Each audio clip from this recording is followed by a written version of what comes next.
Yes, ready, start. Sir, I would just like to touch briefly on a few aspects of this question of national transport policy. This report is a very valuable report, but like many of its predecessors and successors, I think it is being consigned to the pigeon holes or cold storage, whatever you like to call it. And most of the recommendations that you find in this report have not been implemented by the government, whether it is the central government or the state government or the two of them having joint responsibility in some of these matters.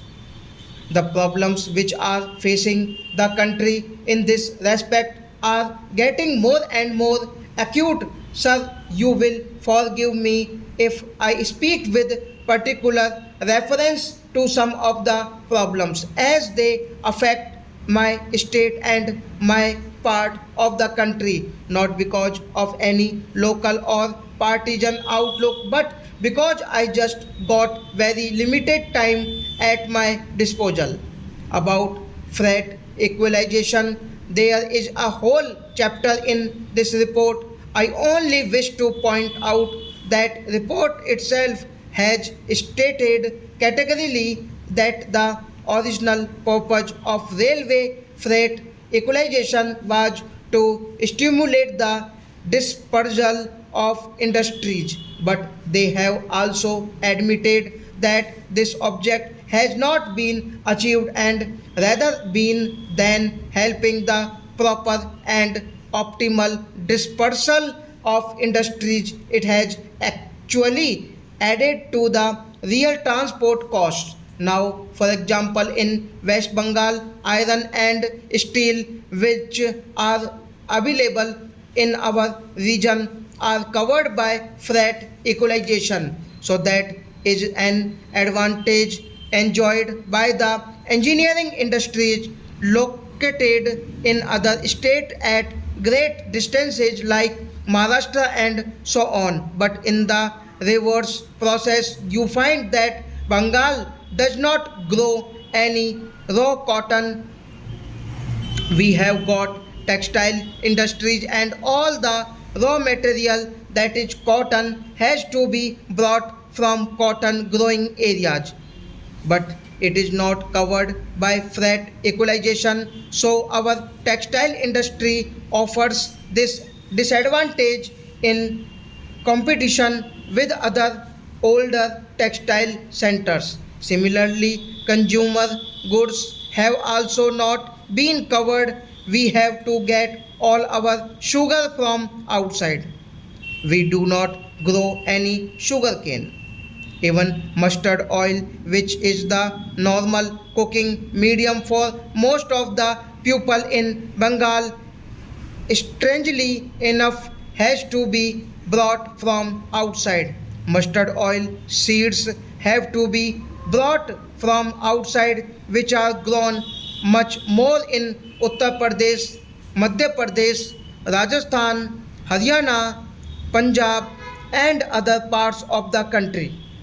Coal, I believe, is not actually covered by this freight equalization, but there exists a system of telescopic rates as a result of which the consumers of coal who are situated at a great distance from the coal fields are actually enjoying the advantage of the telescopic rates.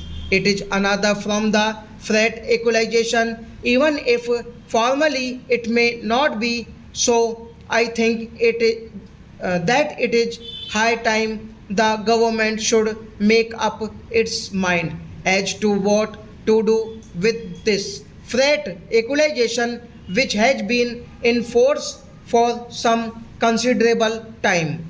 So I strongly plead that this recommendation of the committee should be taken seriously. They had spoken about phasing out 5 or 4 years ago, I think it is high time that this equalization policy was given up. It is working to the advantage of some states, but it is working against the interests of other states. Therefore, it becomes an issue not of harmonious reconciliation of interests, but it becomes an issue of controversy and dispute and adds to interstate tension and disputes. Then I would like to say something about the Kolkata port, with which the Honorable Minister of Shipping and Transport is very much concerned. This report has spoken about the phase that most of our inland waterways are facing very serious hazards. That is to say, hazards is shallow water, erosion of the banks of the rivers, and so on.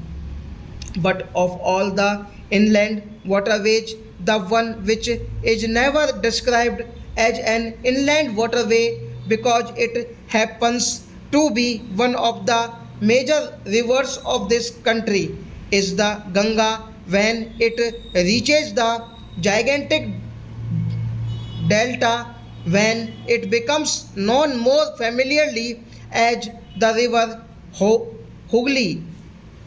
Everybody knows that for years we are grappling with this problem versus that unless something is done to improve the navigability of that river, the Calcutta port is dwindling, is shrinking, and it can no longer receive large vessels as it used to at one time. And this is all 740 due to the situation of the river, for which government has spent a considerable amount of money constructing the Faraka barrage in the hope that we would get an extra flow of water from the Ganga diverted through the Faraka barrage, which would flush out the accumulated silt from the Hooghly River and thus permit negativity to be increased. But I regret to say that this is not happening at all. I think the state government has drawn the attention of the center only a couple of weeks ago that despite the agreement we are not getting the required water stop.